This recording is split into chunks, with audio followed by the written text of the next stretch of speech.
हाय kids, आज के video में हम करेंगे question and answers for our poem the road not taken. So our first question is, where does the traveler find himself? What problem does he face? So the traveler finds himself at a fork in the woods where two paths diverge. वो अपने आप को जो है वो यात्री अपने आप को जंगल में एक ऐसे दोराहे पे पाता है जहाँ उसके सामने दो रास्ते हैं. He faces the problem of choosing between two roads, each leading to different outcomes and experiences. उसकी प्रॉब्लम ये है कि उसे चॉइस करनी है, दो रास्तों में से एक चुनना है और दोनों रास्ते ही अलग अलग एक्सपीरियंस देंगे और उनका नतीजा भी अलग अलग होगा. तो जो भी चॉइस वो करेगा लाइफ में इस समय, उससे डिसाइड होगा कि रिजल्ट क्या होने वाला है और वो एक्सपीरियंस क्या होगा उस रास्ते का.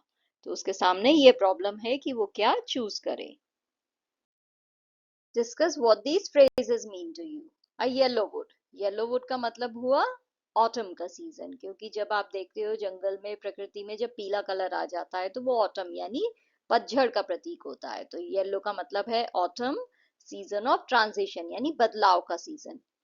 It was grassy and wanted wear यानी उस पे कम लोग चले थे, इसलिए उस पे घास ज्यादा थी और वो रास्ता चाहता था कि लोग उसे चुने, उस पे चलें क्योंकि उस पे कम लोग चले हैं.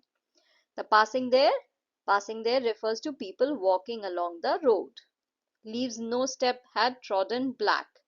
It means that no one has walked on this path recently, emphasizing its uniqueness and the traveler's solitary decision. का मतलब ये है कि उस रास्ते पे कोई ज्यादा लोग चले नहीं है, किसी के पैरों के निशान नहीं है, पत्तियां भी ऐसे ही पड़ी हुई हैं, तो ये रास्ते पे कम लोग चले हैं. How way leads on to way. This reflects the idea that one decision leads to another and life is a series of interconnected choices. यानी आप एक जो डिसीजन लोगे उससे फिर दूसरा डिसीजन जो है इफेक्ट होगा. तो एक अगर आपने रास्ता चुना तो उसके बाद दूसरा तीसरा ऐसे सब इंटरकनेक्टेड है लाइफ में. तो एक चॉइस जो भी आप कर रहे हो उससे बाकी चीजें कनेक्टेड होती जा रही हैं. अगर आज आपने साइंस चुनी तो आप डॉक्टर बनोगे, डॉक्टर बनने के बाद हो सकता है कि आप जो है कोई स्पेशलिस्ट बन जाओ, आई स्पेशलिस्ट बन जाओ या फिर कोई और स्पेशलिस्ट बन जाओ. तो एक रास्ते से जो है दूसरे रास्ते जो है अपने आप कनेक्टेड होते जाते हैं. Is there any difference between the two roads as the poet describes them? In stanza 2 and 3. तो 2 and 3 में वो कह रहा है कि दोनों रोड्स एक जैसे ही हैं, इक्वली फेयर हैं, दोनों में इक्वल पत्ते पड़े हुए हैं, दोनों में लग रहा है कि ज्यादा लोग नहीं चले हैं, तो दोनों रास्ते एक समान है. और इस वजह से उसकी चॉइस जो है और मुश्किल हो गई है क्योंकि उसे समझ नहीं रहा है कि कौन सा रास्ता चुने. In the last two lines of the poem, the poet reflects on his choice with a sigh, which could imply a sense of contemplation or regret.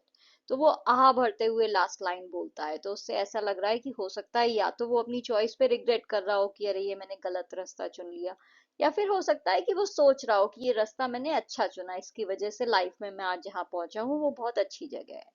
तो बेसिकली वो जो है पॉजिटिव इम्पैक्ट हुआ है उसकी चॉइस का या नेगेटिव हुआ है ये उसने हमें नहीं बताया. ये आपके इंटरप्रिटेशन पे, आप कुछ भी सोच सकते हो, बट वो सिर्फ आपको ये बताना चाह रहा है, वो सिर्फ इसी बात पे जोर दे रहा है कि जो भी आप चॉइस आज करोगे उससे आपका फ्यूचर डिसाइड होगा. तो मेन चीज ये है कि आप अपनी चॉइस सोच समझ के करो, उसका जो भी रिजल्ट है वो फ्यूचर में दिखेगा, बट आज जो भी चॉइसेस आप ले रहे हो लाइफ में, जो भी डिसाइड कर रहे हो, पूरा सोच समझ के करो. What do you think the last two lines of the poem mean?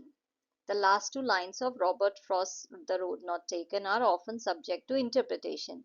The line I took the one less traveled by and that has made all the difference can be seen as the speaker reflecting on a choice that has significantly impacted his life. Whether this impact is positive or negative is not explicitly stated, leaving it open to the reader's interpretation. In my opinion, looking back, the poet seems to accept his choice rather than regret it. तो basically उसकी last line से ऐसे पता नहीं चल रहा है कि जो भी उसकी लाइफ में आज उसे मिला है वो इम्पैक्ट जो है उसकी चॉइस का वो नेगेटिव है या पॉजिटिव है, ये वो नहीं बता रहा है. तो ये आपके ऊपर है कि आप इसे कैसे इंटरप्रेट करते हो, बट मेरी ओपिनियन में मुझे ऐसा लगता है कि पोएट जो है वो अपनी चॉइस को एक्सेप्ट कर रहा है, रिग्रेट नहीं कर रहा है, उसे सही लग रहा है, उसने जो भी चुना वो सही था. He reflects thoughtfully on how this decision has significantly affected his life. The poet doesn't say whether the choice was good or bad, but he understands that the paths we choose shape our lives. He embraces the impact of his choice, knowing it has uniquely influenced his journey. तो वो अपने path को accept कर रहा है, उसका जो भी फेट है, जो भी उसे आज मिला है अपनी किस्मत से, जो भी उसे मिला है उसकी चॉइसेस की वजह से, उसे वो एक्सेप्ट कर रहा है। तो उस लास्ट लाइन से मुझे ये पता चलता है कि जो भी उसके साथ आज हुआ है उस चॉइस की वजह से उस चीज को उसने एक्सेप्ट किया है, उसमें कोई रिग्रेट नहीं है, he is just accepting that this is what I have got because I chose that path that day. Have you ever had to make a difficult choice, or do you think you will have difficult choices to make? How will you make the choice? For what reasons? Yes, I have had to make some tough choices, like deciding whether to continue playing a sport I like but not love, or to join a new club where my friends are. It was hard because I enjoy the sport, but I also wanted to hang out more with my friends. In the future, I think I'll face more difficult decisions like choosing subjects to study in high school that could affect my future career. When making a choice, I usually think about what makes me happiest and what I am most interested in. I also ask for advice from my parents and friends because they might see things that I don't. I try to think about what feels right and what might help me in the future, like which option will let me learn new things or meet new people.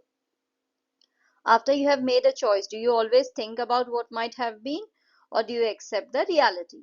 After I make a choice, I sometimes wonder about what might have happened if I had chosen differently.